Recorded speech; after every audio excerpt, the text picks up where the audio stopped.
Hey Sunfield, this is Rick Whittemore, your resident real estate agent. Wanted to give you an update on how the market's doing. So here is our market update for January 2025 in Sunfield. So some good news, average sold price. So average sold price held steady a little bit north of where we were this time last year in January. And as you can see, going into the last half of 2024, prices really showed some pretty good stability. So I think that's really a good sign for where we're at. Prices aren't rising rapidly, and that's due to the fact really that there's a lot of inventory in Sunfield right now. So supply and demand, if there's a ton of supply and not a lot of demand, that's gonna kind of soften prices a little bit. Moving on, number of homes sold in Sunfield. So here's where we're seeing more encouraging news. We had 9 resale homes sell in Sunfield in January. Definitely better than we were at January of last year. And even if you look at the last 4 or 5 months of 2024, we were really selling 4 to 7 homes a month. So not a lot. So we had a lot of supply, just not a lot of demand. So we're starting to see the demand pick up. So that's some really good news for sellers out there.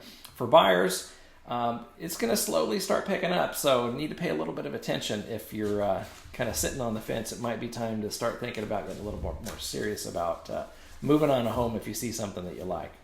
Number of active listings in Sunfield. We had 38, which is a lot in January. You can see it's the highest number of listings we've had in January the last 3 years. And if you look at the last half of last year, lots of homes on the market. This is one of the things that's kind of led to prices kind of really flattening and staying there. So the good thing is that they have not been declining a lot. So we're just seeing that nice steady thing with there. Average days to sell. Because of the number of homes that we have on the market, average days to sell is just going to be higher. If we have 40 homes on the market and 5 homes sell a month, that's going to kind of drive up the average days on market. So you can kind of see where average days on market are. I think we'll start to see these come down a little bit because we're seeing more demand. So the more demand we see, we'll probably see those average prices come down a little bit. One other thing I want to talk about with the new construction homes, the builders, typically the last couple of years, we've seen a lot of really positive incentives from the builders where they're really trying to get people in their doors. We've seen incredibly low interest rates. We've seen $40,000 in closing cost credits and builder upgrades.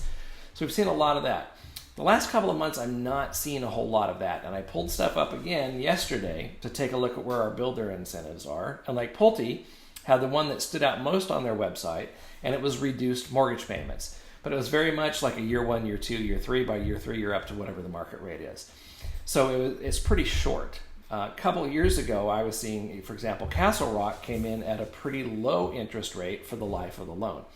So I think what's happening, interest rates really aren't budging a whole lot right now. In fact, we had an inflation report today that came out negative. So not good news for the stock market, not good news for the mortgage market, all of that.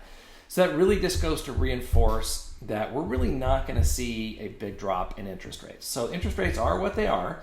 And I think buyers are starting to go, okay, they are what they are. I need to move on with my life and buy a house and get the family settled. And we're also seeing sellers going like, okay, I was kind of waiting for lower interest rates so I could move and go somewhere else, but that's really not happening. So you're going to see more homes come on the market because of that.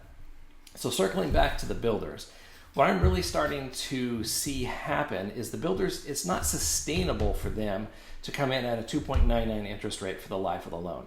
They did that in the end of 22. They were doing good stuff in 23. They backed off a little bit in 24. And if interest rates are staying in the 7%, and if they're going to be in the 7s all year, it just doesn't make financial sense for the builders to come in at incredibly low rates.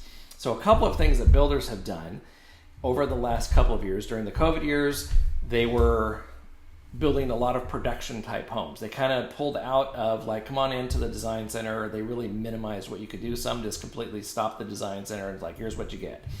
Now they're kind of going back to it like, hey, come in, pick your lot, pick the floor plan you want, pick the elevation for the outside of the house and pick your upgrades. Because they're not upfronting the money with building all these homes and then having them sit empty waiting for you to come buy them. They're getting them under contract and then they're starting construction on them and they'll try to get you to close in 5 to 6 months. And they want to get you to the design center because that's where they make a lot of money. So moral of that story is I don't think we're going to be seeing the builders do any kind of crazy incentives for a while.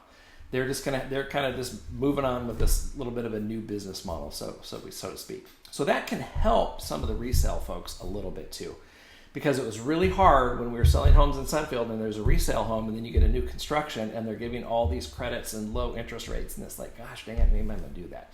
So I think there's some good light on the horizon too for the folks that are thinking about selling their home as a resale home in Sunfield. So anyway, I would love to chat with you if you're interested in buying, selling, or if you just have any general questions about real estate. Feel free to reach out. Thanks so much.